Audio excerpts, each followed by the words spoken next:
Boa noite.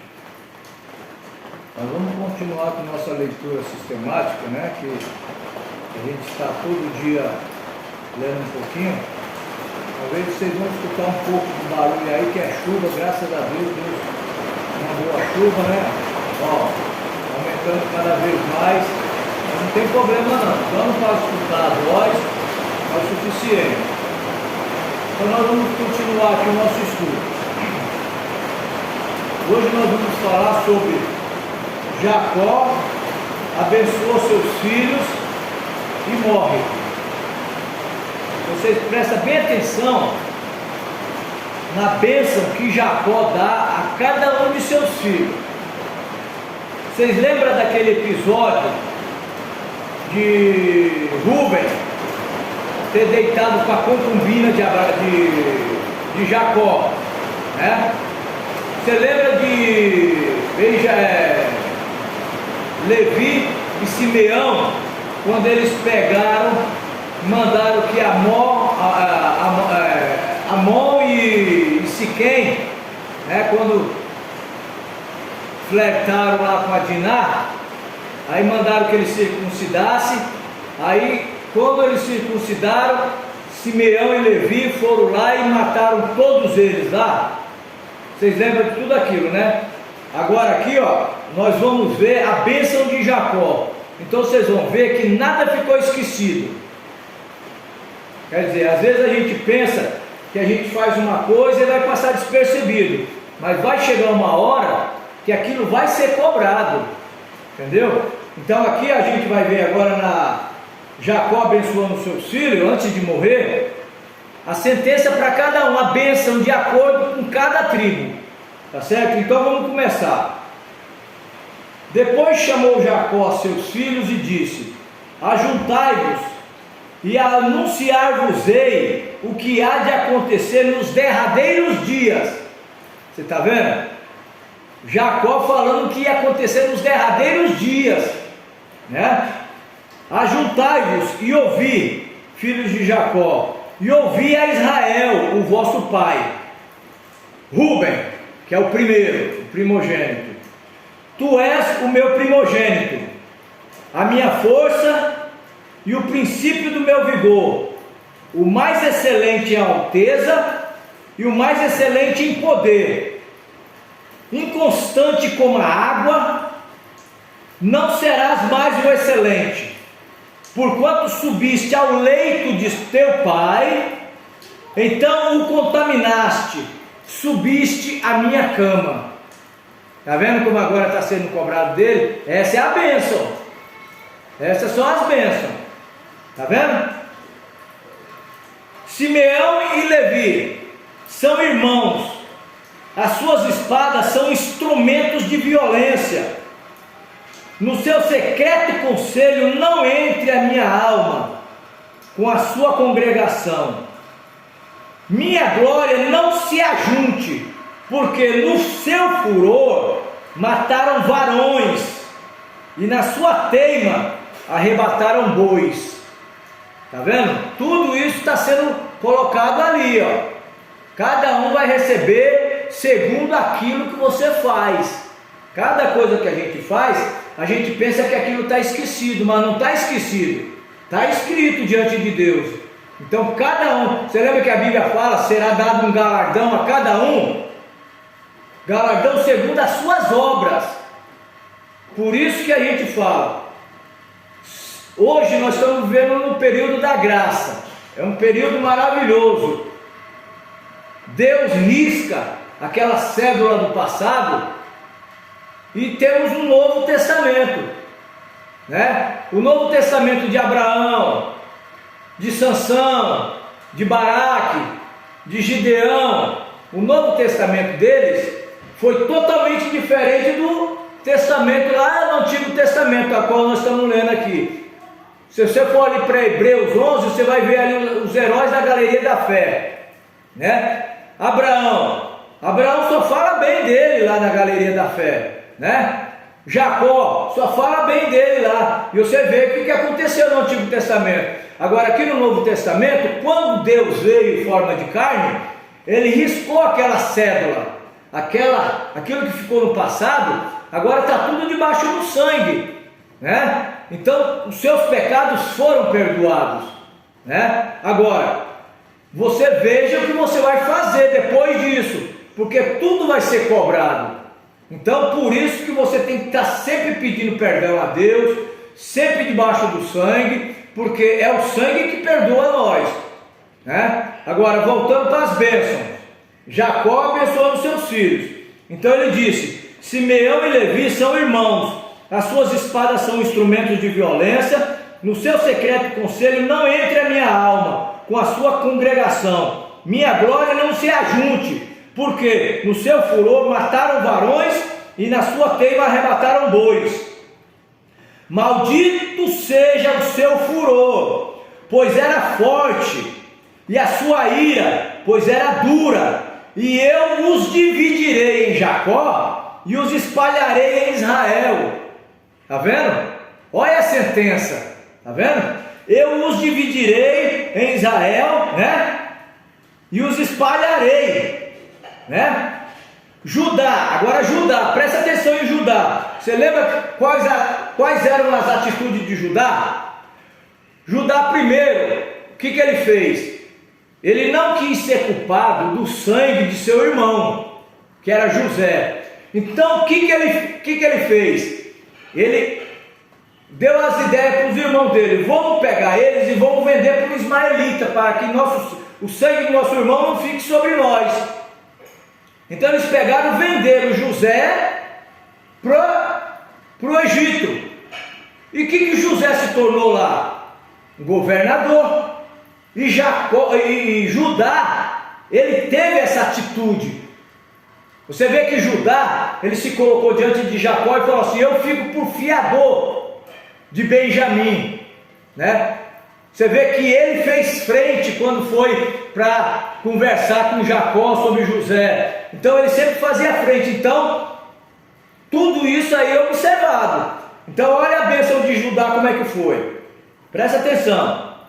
Judá, a ti te louvarão os teus irmãos, a tua mão será sobre o pescoço de teus inimigos, e os filhos de teu pai a ti se inclinarão. Esses são os judeus, porque judeus é da tribo de Judá. Israel é uma coisa, judeu é outra. Israel é uma nação, judeu é uma raça da tribo de Judá. Tá certo? Bem compreendido, né? Então, ó, Judá, a ti te louvarão os teus irmãos, e a tua mão será sobre o pescoço de teus inimigos, os filhos de teu pai a ti se inclinarão. Judá é um leãozinho, da presa subiste, meu filho meu, encurva-se e deita-se como um leão. E como um leão velho, quem o despedaçará? O cetro não se arredará de Judá, nem o legislador de entre os teus pés, até que venha Siló, e a ele se congregarão todos os povos. Presta atenção nessa bênção. O cetro não se arredará de Judá. O que é um cetro? O cetro é o bastão de um rei. Todo rei ele tem um cetro. Então quer dizer que o cetro não se arredará de Judá. Então isso quer dizer o quê? Que de Judá teria rei. Como Davi veio da tribo de Judá, ele era rei. E Jesus veio da onde? Da tribo de Judá, ele é o rei dos reis. Agora o que é legislador? Legislador é aquele que legisla as leis. Então as leis de Deus são leis boas.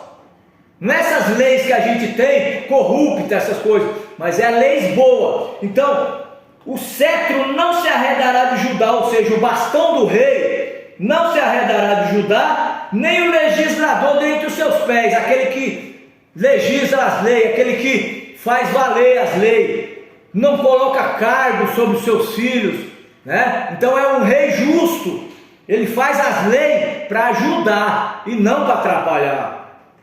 Então, o cetro não se arredará de Judá, nem o legislador dentre os seus pés, até que venha Siló, e a ele se congregarão todos os povos. O que significa esse Siló? Até que venha Jesus, até que venha o Rei dos Reis, até que venha aquele que vai estabelecer tudo. Então a esse se congregarão todos os povos. Agora a Bíblia fala o quê? Jesus disse: ide por todas as nações, pregai o meu evangelho a toda criatura. Quem crer e for batizado será salvo, quem não crer será condenado. Então você vê aí, ele congregou todos os povos. Você lembra que eu tinha falado primeiro, antes para vocês nos vídeos anteriores, que quando ele veio, ele falou para os seus discípulos: não ide pelos caminhos dos gentios, nem pelas aldeias dos samaritanos, mas ide antes primeiro as ovelhas perdidas da casa de Israel, porque convém restaurar a casa.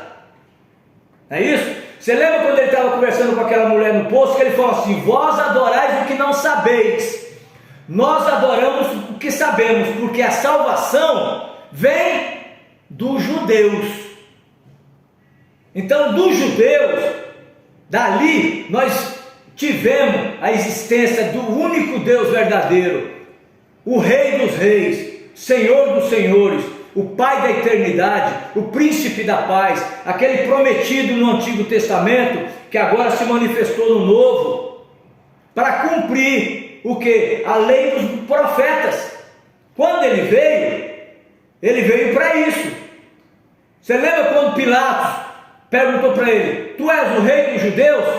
Ele falou: tu dizes, eu para isso nasci. Aí ele falou assim: então quer dizer que tu és o rei? Né? Ele nasceu rei. Agora, você vê que na oração do Pai Nosso fala assim: venha a nós o teu reino. Ou seja, ele tem um reino. Mas aonde é esse reino? Esse reino é o reino dos céus. Então esse reino vai ser implantado na terra.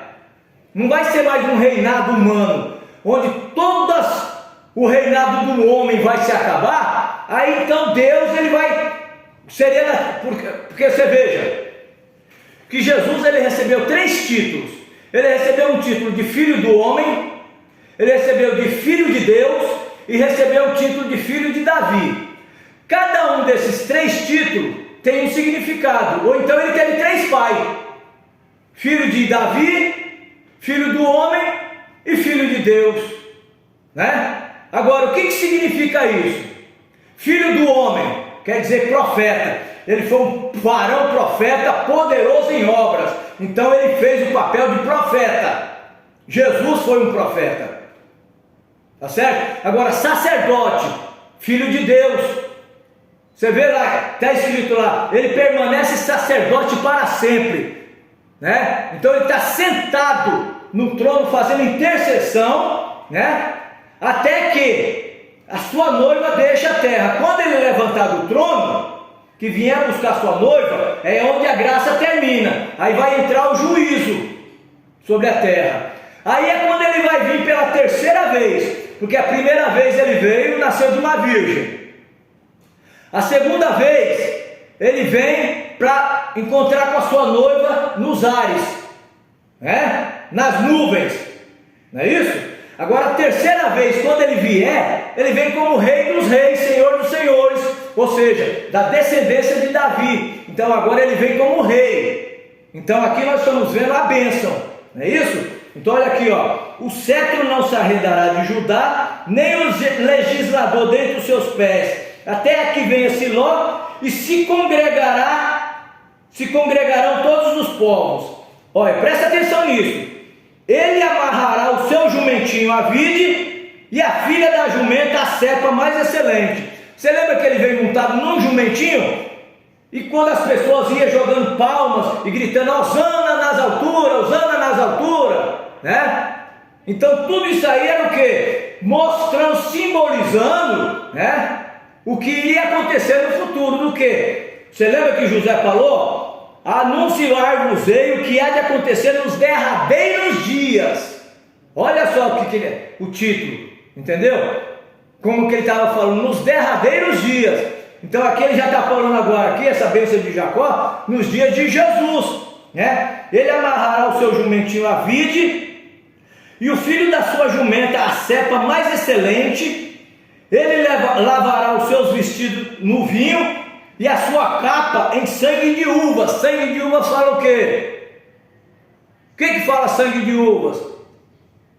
É um vinho da Santa Ceia, aquele sangue de Jesus. Você lembra que Jesus falou: aquele que não comer a minha carne e beber o meu sangue não tem parte comigo? Então é o vinho, não é suco de uva.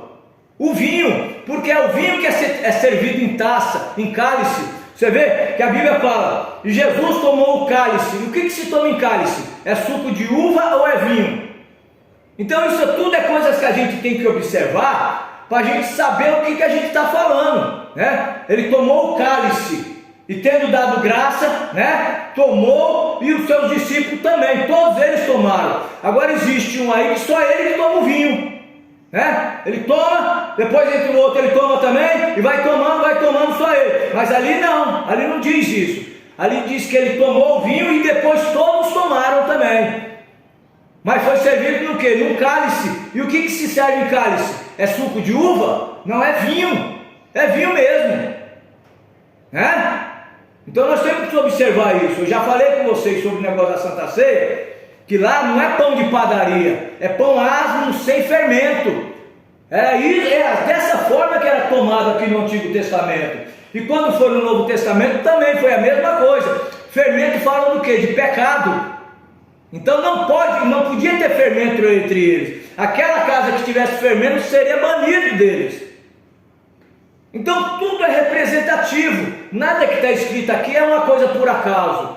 É um espiritual tipificando o material, tipificando o espiritual. Você lembra que Paulo falou que são sombras, né? Lá no Antigo Testamento é sombra do Novo, né? Aquele Jeová do Antigo Testamento, o Deus que apareceu para Isaías, conversou com Isaías, que aquele menino nasceria, seria Deus forte. Por que um menino nos nasceu?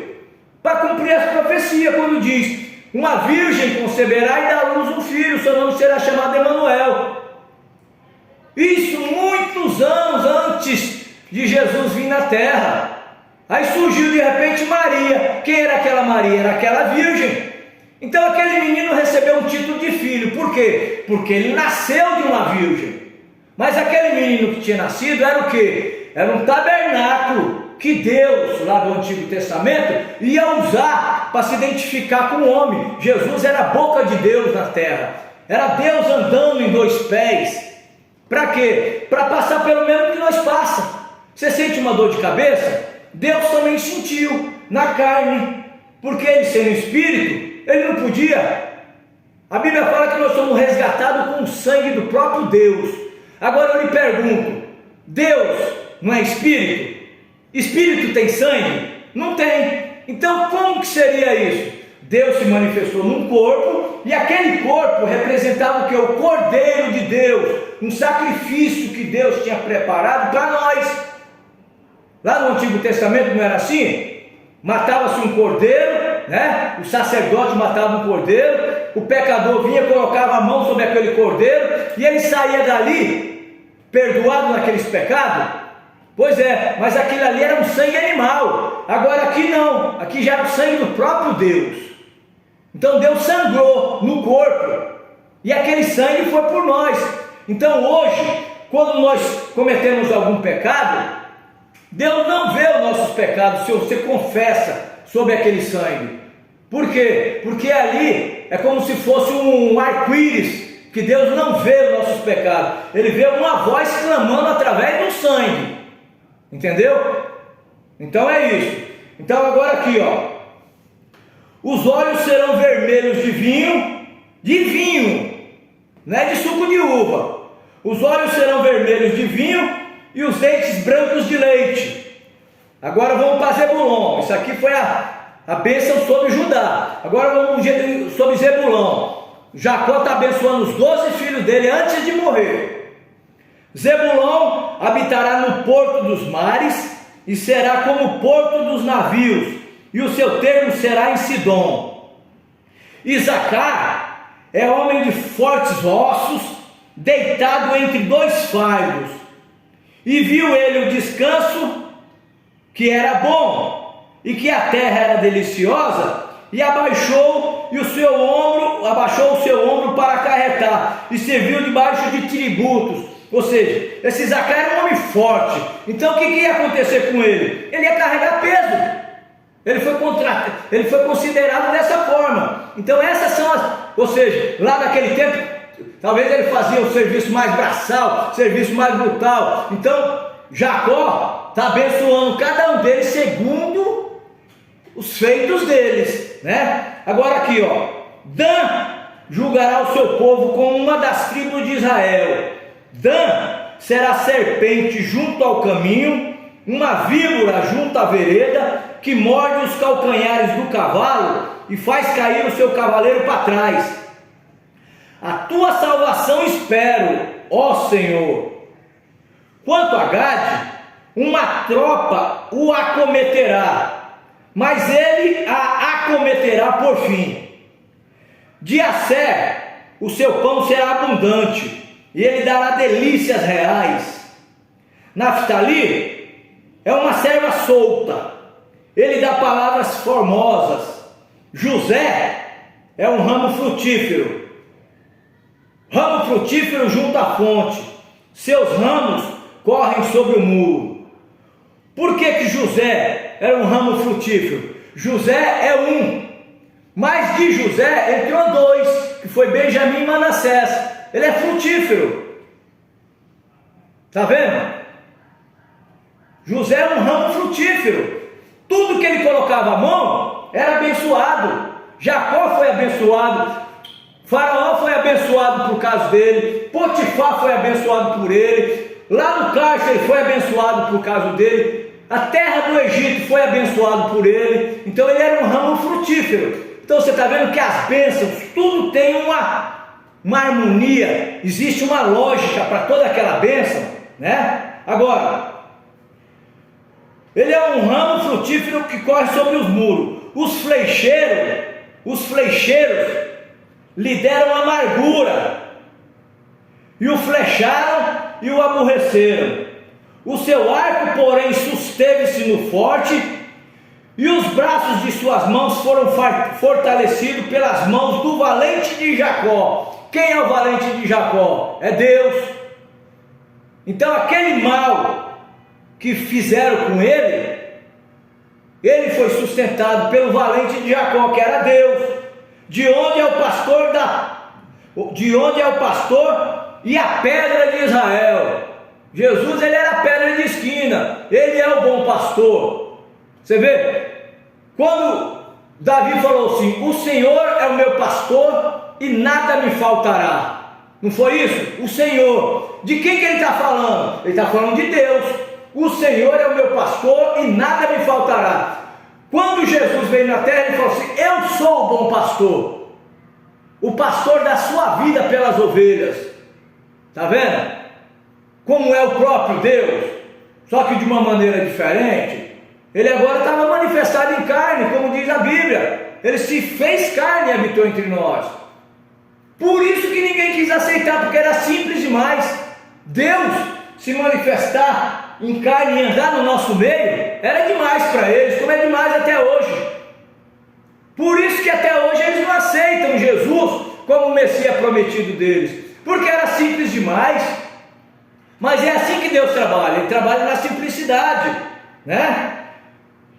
Os flecheiros lhe deram amargura, e o flecharam e o aborreceram. O seu arco, porém, susteve-se no forte, e os braços de sua mão foram fortalecidos, e as mãos pelas mãos do valente de Jacó, de onde é o pastor e a pedra de Israel. Pelo Deus de teu pai, o qual te ajudará, e pelo Todo-Poderoso, o qual te abençoará com bênçãos dos céus de cima, com bênçãos do abismo de que está embaixo, com bênçãos dos peitos e da madre.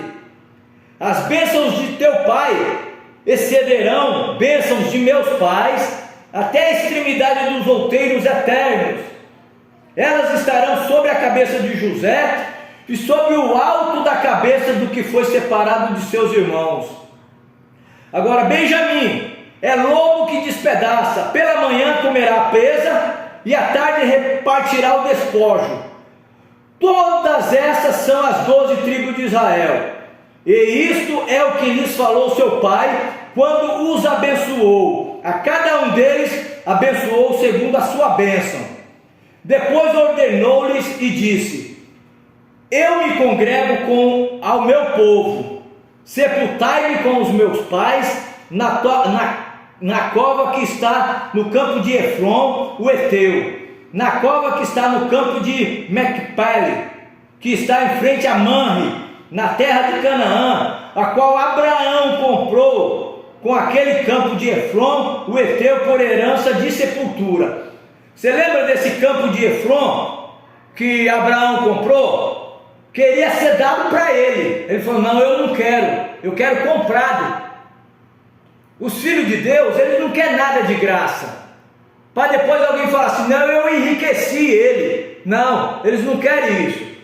Você vê que Abraão falou assim: não, eu não quero, para depois não dizer que foi você que enriqueceu Abraão, mas eu quero pago, eu vou pagar. E aí ele comprou aquele campo. Então ele está ordenando para os filhos dele, para quê? Porque olha só, ali sepultaram Abraão e Sara, sua mulher. Ali sepultaram Isaque e Rebeca, sua mulher. E ali eu sepultei Leia. Então ele queria ser sepultado lá também. O campo e a cova que está nele foram comprados aos filhos de Etê. Acabando, pois, Jacó de dar-lhes mandamentos a seus filhos, encolheu seus pés na cama e expirou, e foi congregado ao seu povo, ou seja, morreu, foi congregado ao seu povo. Então José se lançou sobre o rosto de seu pai e chorou sobre ele e o beijou. E José ordenou aos seus servos, os médicos, que embalsamassem a seu pai, e os médicos embalsamaram a Israel, que é Jacó. E cumpriram-se 40 dias, porque assim se cumpre os dias daqueles que se embalsamam. E os egípcios choraram 70 dias. Passado, pois, os dias do seu choro, falou José à casa de Faraó, dizendo: se agora tem achado graça aos vossos olhos, rogo-vos que faleis aos ouvidos de Faraó, dizendo: o meu pai, José está falando para eles, fala assim: fala aos ouvidos de Faraó desse jeito, o meu pai me fez jurar dizendo: eis que eu morro, e em meu sepulcro, eis que eu morro, em meu sepulcro que cavei para mim na terra de Canaã, ali me sepultarás. Agora, pois, te peço que eu suba para que sepulte meu pai, então eu voltarei. Então Faraó disse: sobe e sepulta o teu pai, como ele te fez jurar. E José subiu para sepultar o seu pai, e subiram com ele todos os servos de Faraó, os anciões da sua casa e todos os anciões da terra do Egito, como também toda a casa de José e seus irmãos e a casa de seu pai. Somente deixaram na terra de Gósen os seus meninos, as suas ovelhas e as suas vacas.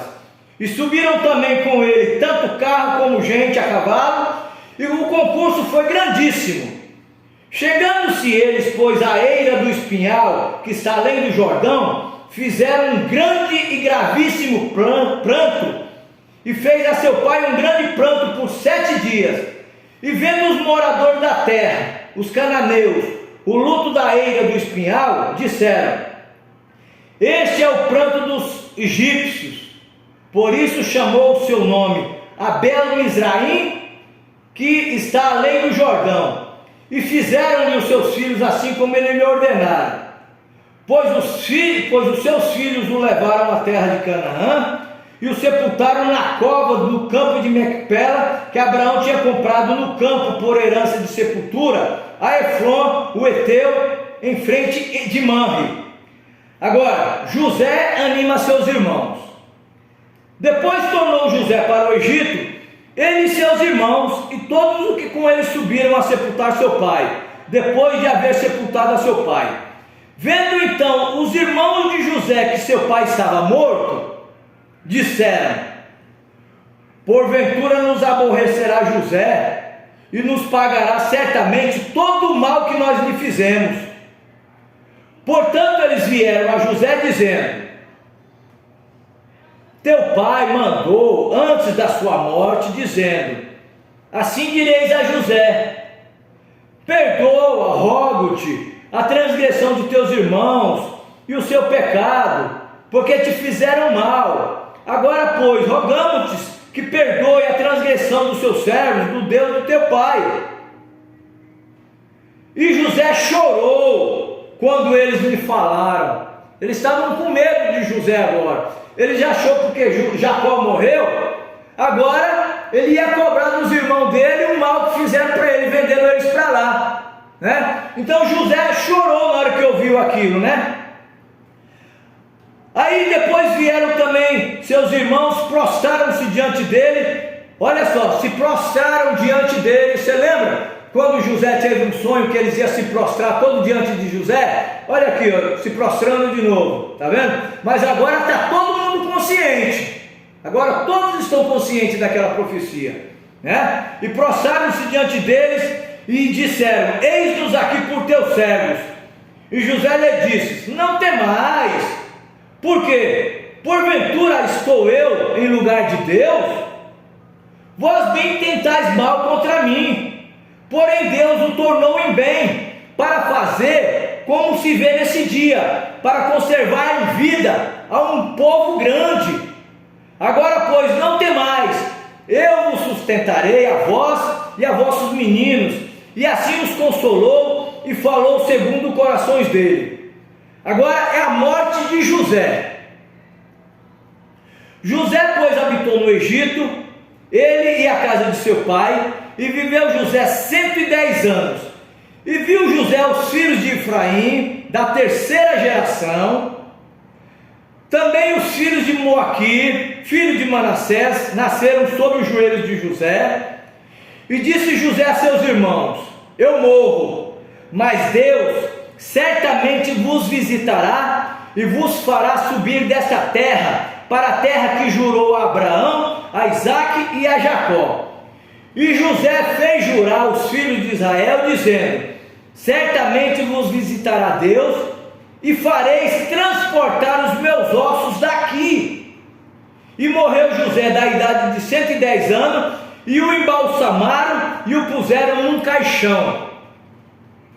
Ok? José morreu agora. Agora nós vamos entrar no livro de Êxodo, né? Agora no livro de Êxodo é onde a gente vai ver. Quando José morreu, levantou um outro faraó que não conhecia José. E esse mesmo povo que nós vimos no começo, um vídeo antes, que foram 70 almas que entraram ali para a terra de Gósen, agora eles começaram a se reproduzir, cresceram. Você viu que José chegou a ver a terceira geração de Benjamim, de quem? De Efraim, né? E viu José os filhos a terceira geração de Efraim. Ou seja, passou mais de 100 anos. E em 100 anos, o que não é possível uma geração? E ainda mais o povo de Israel, que era um povo próspero, e eles cresciam demais. Então esse faraó que se levantou no lugar daquele outro, depois que José morreu, aí essas almas que foram para lá para desfrutar do melhor da terra, agora eles viraram tudo escravo. Mas como que Deus faz isso? Deus, ele tem um plano. Ele gosta de mostrar o sobrenatural, porque ele ia tirar o povo de dentro de Israel para uma terra prometida. Israel, eles eram escravos. Você sabe o que significa a palavra igreja? Significa tirados para fora. Sai dela, povo meu. Você vai ser uma igreja de Deus quando você sair de dentro de um sistema do homem. Aí você vira a igreja de Deus. Mas quando você estiver dentro de um sistema de homem, você não passa de escravo. Você é um escravo lá dentro. Como eles estavam dentro de um sistema de homem, eles de escravos. Eles passaram a ser a igreja de Deus depois que eles saíram de dentro do Egito e se tornaram uma grande nação e se espalharam na terra. Mas enquanto eles estavam ali, eles estavam em terra alheia. Eles eram peregrinos ali dentro, eles eram agora escravos ali dentro. Então Deus prometeu para eles uma terra que mandava leite e mel. Você lembra que foi falado para Abraão? Abraão, olha para a tua direita, para a tua esquerda, para o norte, onde você olhar, toda a terra é tua. Então agora Deus ia prometer para eles. E a coisa não ia ser fácil, porque eles teriam que lutar contra nações para pegar aquela terra que era deles. Não era das outras nações. As outras nações estavam lá como impostores. É como o diabo. O diabo não chegou a oferecer para Deus, falou assim: está vendo tudo isso daqui, ó? Tudo isso aqui é meu. Eu te dou se prostrado me adorares. Deus falou assim: para trás de mim, Satanás. Está escrito. Deus venceu porque estava escrito. Adorarás somente a Deus e só a Ele servirás. Não é isso? Então agora o próximo livro agora nós vamos entrar em Êxodo. Só que eu gostaria agora de fazer uma observação sobre esses filhos de Jacó. Olha, Rúben, ele estava do lado sul. Você sabe que existe leste, oeste, norte e sul. Cada canto desses aí tinha 3 tribos. 3 e 3. 3 vezes 4, 12. E sobre cada um desses, cada um carregava uma bandeira. O leste, ou seja, aqui ó, no sul, Rúben, ele carregava uma bandeira, né? Rúben representava o homem. Se você olhar em Apocalipse, nós vamos ver 4 animais, um semelhante ao leão, um semelhante ao boi, outro semelhante ao homem e outro semelhante à águia. Tá certo? 4 animais da parte de Deus, lá em Apocalipse. Depois a gente vai estudar sobre isso, ainda não é hora. Então estou mostrando para vocês a representação disso aqui no Novo Testamento, aqui no Antigo Testamento. Rúben, ele representava o homem. Judá representava o leão, ele estava ao leste. Rúben é ao sul, Judá ao leste. Dan representava a águia, que está no norte. O norte é o que? De lá veio a águia. O profeta que Deus nos enviou para esse tempo, ele veio do norte. Entendeu? Então Deus tinha um animal semelhante a uma águia. E do oeste nós temos Efraim, que era o filho de José, a qual representa o boi, né? É um assunto assim meio que difícil de vocês entender, mas se você estivesse familiarizado com a família, com a mensagem desse profeta que Deus nos enviou agora, vocês iam ver que a coisa é fácil, é simples. Talvez seja complicado para quem está ouvindo, mas à medida que a gente for transcorrendo, você vai ver que as coisas vão ficando fácil, porque vai sendo esclarecido. É como, por exemplo, uma criança, ele entra na escola, ele não sabe ler ainda. Para ele é um absurdo saber ler. Como é que uma pessoa dessa sabe ler? É difícil para ele entender, mas à medida que vai passando, ele vai aprendendo A, B, C, D, né? Ele vai aprendendo as vogais, as consoantes. Aí ele sabe que se ele pegar uma vogal e uma consoante, você tem ali um Bá e o outro Bá. Você vai juntando um Bá com Bá é Babá. Então as coisas vão começando a se encaixar e vai ficando fácil. Então, à medida que vocês for acompanhando esses estudos, vocês vão ver que isso vai se tornando fácil para vocês, porque vocês estão aprendendo agora.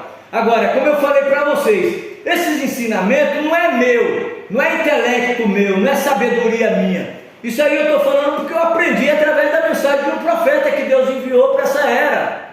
E nós temos ele como um profeta. Entendeu? Então a Bíblia fala: crede no Senhor vosso Deus, sereis seguro, crede nos seus profetas e prosperareis. Então nada é novidade do que está acontecendo hoje, porque ele já mostrou para nós tudo o que vai acontecer, e vocês vão ficar sabendo no transcorrer dos estudos o que vai estar acontecendo, tá certo? Então eu queria só até isso aqui, ó. Cada um deles tiveram uma bandeira.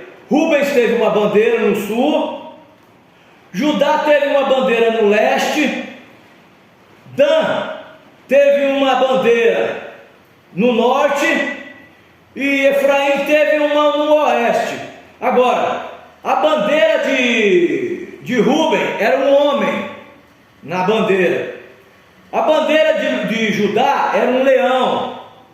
Na bandeira de Dan era uma águia. E na bandeira de Efraim era um boi. É os 4 animais. Tá certo?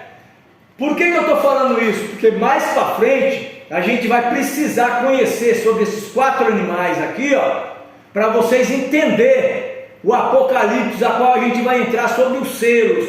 Mas isso ainda está bem na frente, né? Você lembra que nós estávamos falando, nós vamos indo, nós estamos colocando engrossante, agora o caldo está engrossando mais, vai chegar uma hora que a gente vai começar a comer comida mais sólida, a gente vai começar a comer o mocotó. Porque você não vai pegar um mocotó e dar para uma criança comer, ela não vai aguentar, ela vai morrer.